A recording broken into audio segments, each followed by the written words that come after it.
ustedes saben que estamos viviendo un tiempo muy especial. Quizá un tiempo que ni siquiera las generaciones anteriores, quizá ni siquiera la gente grande ha vivido algo como esto. Realmente veían las noticias, veíamos todos que estas pandemias desde el siglo XVIII, siglo XIX, de ahí para atrás venían ocurriendo, pero hacía mucho que no teníamos algo tan importante como esto. Lo comparan con una guerra, se han caído los mercados, la economía, digamos, se ve perjudicada por todo esto de la cuarentena, es decir, es mucho, además de las propias infecciones y de las muertes, que también son totalmente trágicas, es mucha la carga que tiene este tiempo. Y yo creo que es un tiempo donde también nuestra fe es puesta a prueba. Yo no sé en tu caso particular cómo estás viviendo este tiempo. Quizá lo estás viviendo con miedos, quizá lo estás viviendo con ansiedades, quizá lo estás viviendo en soledad, aislado, solo en tu departamento, y para lo único que salís es quizá para ir a hacer una compra, o ni siquiera vas vos a hacer la compra, la hace otra persona y estás totalmente solo. Quizá en tu cabeza hay incertidumbres, hay dudas, y son momentos difíciles, son momentos especiales donde como no tenemos experiencia previa, es muy difícil poder imaginarnos qué va a ocurrir en un futuro. Lo que pasó hasta ahora lo sabemos, pero qué va a ocurrir en un futuro realmente es toda una incertidumbre para nosotros. Pero hay un versículo muy lindo que ahora vamos a leer en Isaías, y también teniendo en cuenta un poco lo que decía Elías, lo que decía Gastón en las canciones, que nos hablan de que Dios tiene autoridad sobre todo, que Dios es soberano, que Él está sobre todas las circunstancias que puedan ocurrir en nuestras vidas. Y hay un versículo que Él dice que Él puede hacer algo nuevo y algo novedoso. Está en Isaías, yo lo voy a buscar. Lo voy a leer, Isaías capítulo 43.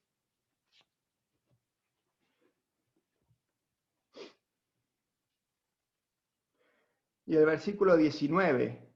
Dice Isaías 43, 19.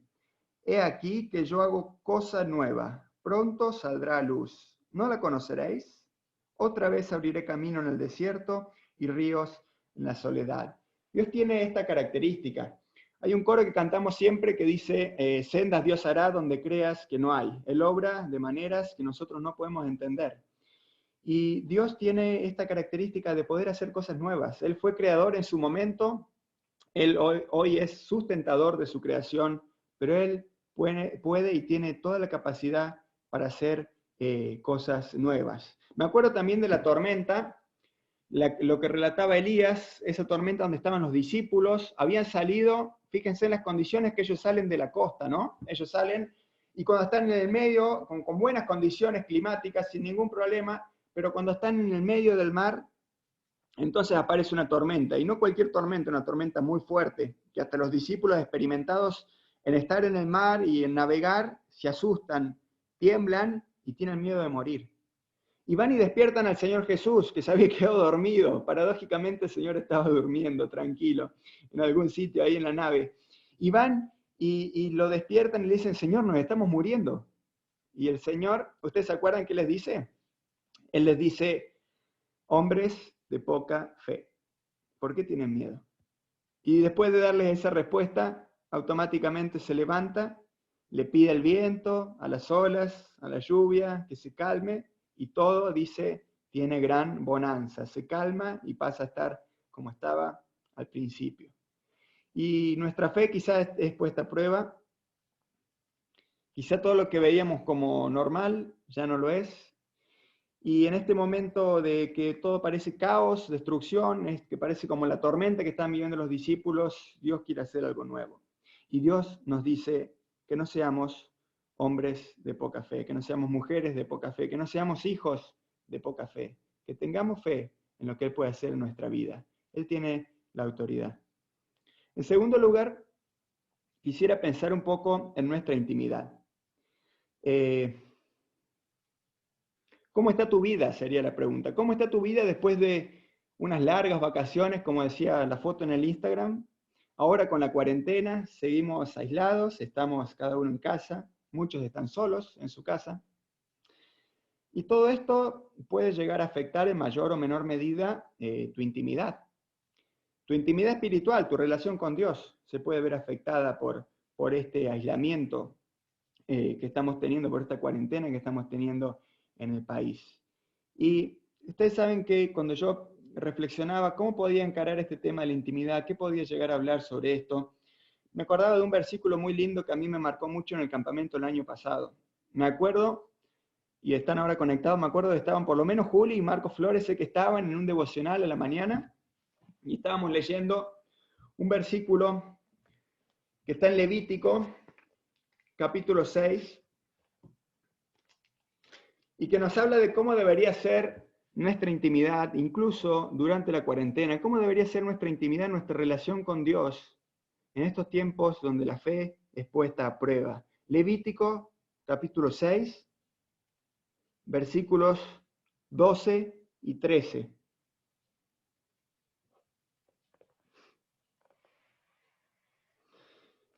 Dice, el fuego encendido sobre el altar no se apagará, sino que el sacerdote pondrá en él leña cada mañana, y acomodará el holocausto sobre él y quemará sobre él las grosuras de los sacrificios de paz.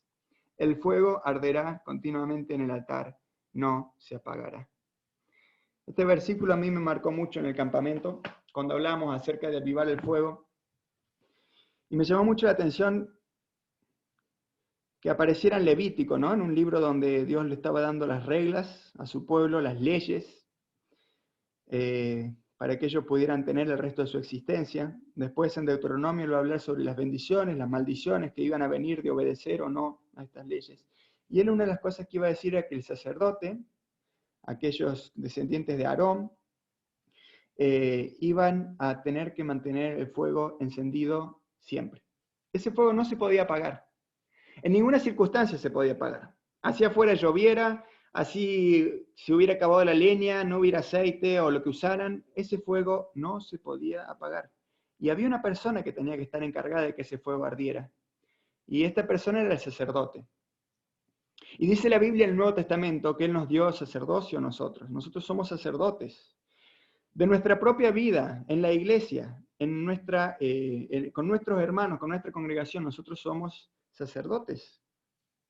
Ese es el título que nos dio cuando el velo se rasgó y se comunicaron el lugar santo con el lugar santísimo.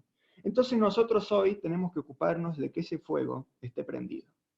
Nos tenemos que ocupar incluso estando solos en casa, donde nuestra mente se dispersa, donde tenemos mucho tiempo quizá libre y donde quizá es más frecuente estando solos que nuestra mente, que nuestra vida tienda a hacer cosas que no corresponden. Es allí cuando Dios nos pide que el fuego esté encendido siempre.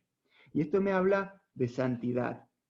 Esto me habla de que en este momento de cuarentena es necesario que nos sigamos acercando a Dios y a Cristo. Ustedes saben que lo importante que es organizar los tiempos, esto ya lo hemos hablado varias veces, y en estos tiempos donde, valga la redundancia, donde estamos sin muchas actividades, aunque muchos ya han empezado con las aulas virtuales, muchos están más ocupados que en sus días comunes, pero bueno, la mayoría quizá tenemos más tiempo libre. ¿Y qué estamos haciendo en ese tiempo libre? Ustedes saben que a veces una buena razón para decir por qué no estoy leyendo la Biblia es porque no tengo tiempo. Y quizá hoy por hoy, ¿estamos leyendo la Biblia? Esa es una pregunta muy importante. ¿Nos estamos acercando al Señor? ¿Estamos participando en estas reuniones que quizás son virtuales, pero que nos conectan de vuelta con las cosas espirituales, con las canciones, con la palabra de Dios? ¿Estamos aprovechando, estamos participando? Mañana vamos a tener la reunión de la Cena del Señor. Qué importante sería que podamos organizar nuestro tiempo, que podamos brindarle quizá más tiempo a las cosas de Dios. Leer su palabra, meditar, madurar, como decían hoy, que me pareció muy interesante la palabra madurar, y que la soledad no nos haga mal, que nuestra mente no nos juegue en contra, sino que nosotros tengamos plena autoridad sobre nuestra mente.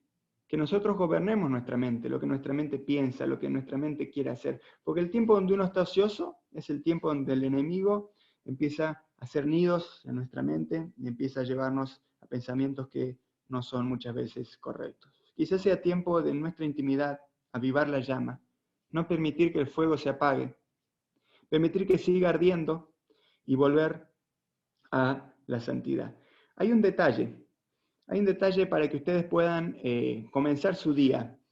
No sé si ustedes alguna vez pensaron, y me apuro así no se nos va el tiempo, si alguna vez pensaron en qué importancia tiene hacer las cosas para Dios durante las horas de la mañana. ¿Por qué siempre es cuando nos levantamos, siempre se habla de que es a la mañana? Y yo la verdad que la respuesta quizás no la tengo completa todavía, no logro saber bien cuál es la verdadera respuesta, pero sí les puedo decir algo curioso que he estado descubriendo, que quizá les sirva. Ustedes fíjense, en el libro de Proverbios hay un versículo, en el libro de Salmos también, que dice, si me buscan de mañana, me van a hallar. Eso dice Dios. Si me buscan en la mañana, me van a hallar. A su vez, tenemos el ejemplo en el Antiguo Testamento de Josué.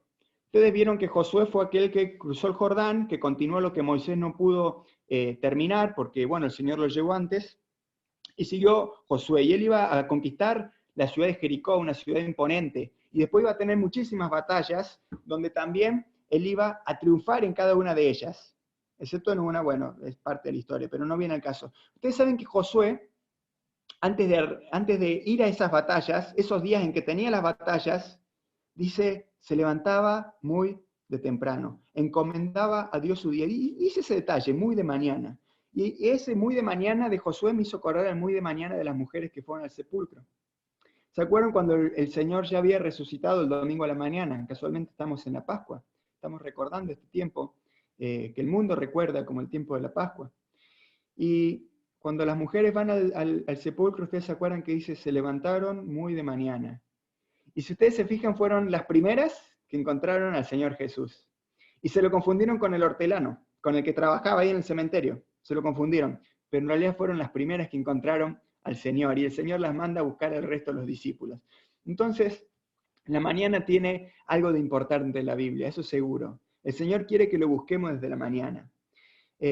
Por supuesto que si a la mañana no se puede, lo podemos hacer después, pero hay un interés especial de Dios en que lo busquemos a la mañana, en que le brindemos los primeros minutos, las primeras horas de nuestro tiempo, de nuestro día, de nuestra vida a Él. Y que a partir de allí le podemos pedir al Señor que santifique el resto de nuestro día, que santifique nuestras mentes y todo lo demás que viene el resto de nuestro día. Y en tercer lugar, y ya terminando, el tema, si Dios quiere, que vamos a desarrollar este año jóvenes, se va a llamar Volviendo a los Caminos del Señor. Volviendo a los Caminos del Señor, hay un versículo que probablemente sea uno de los versículos lema, que ahora lo vamos a leer, y se trata de la historia de la Biblia, básicamente, porque volviendo a los caminos del Señor es lo que Dios ha intentado desde Adán y Eva, desde que ellos pecaron al principio, hasta el libro del Apocalipsis, a través de reyes, de jueces, de profetas, de Cristo y de los apóstoles. Siempre la idea fue volver a los caminos del Señor. Les invito a buscar un último versículo, ya terminamos, no falta nada. Deuteronomio,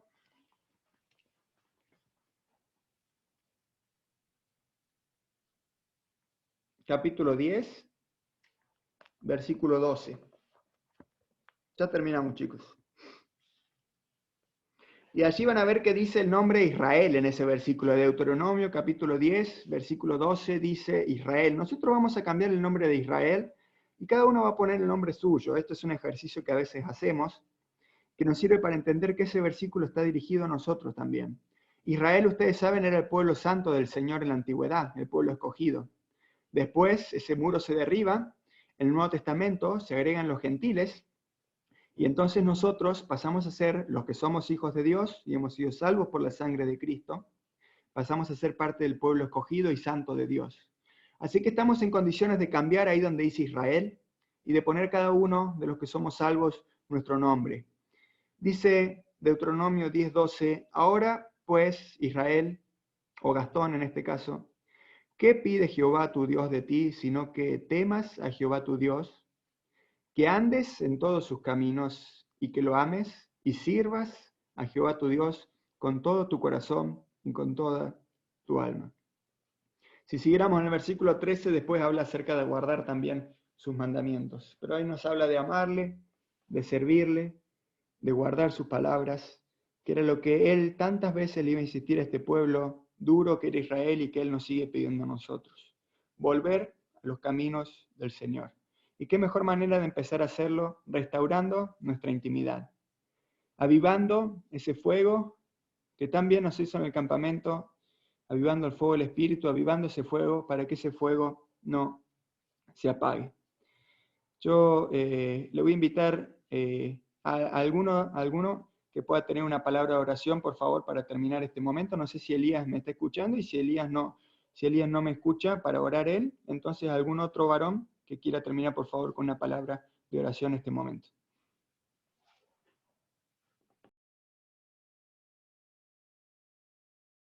Acá estoy, Gastoncito. Vamos a orar, chicos, y vamos a pedirle a Dios que nos ayude en este tiempo, sobre todas las cosas, a organizar nuestros tiempos cuando no nos organizamos en la lectura de su palabra, en la oración. Nosotros hablamos de un desborde psíquico, que la psiqui necesita, digamos, tener un orden. Si no lo tenemos, por ahí vamos a hacer cosas que después nos vamos a arrepentir. Así que Dios quiere ordenar nuestras vidas y como leímos este último texto muy, muy lindo, que andemos en todos sus caminos, que nos volvamos de corazón a nuestro Dios. Te agradecemos, Padre,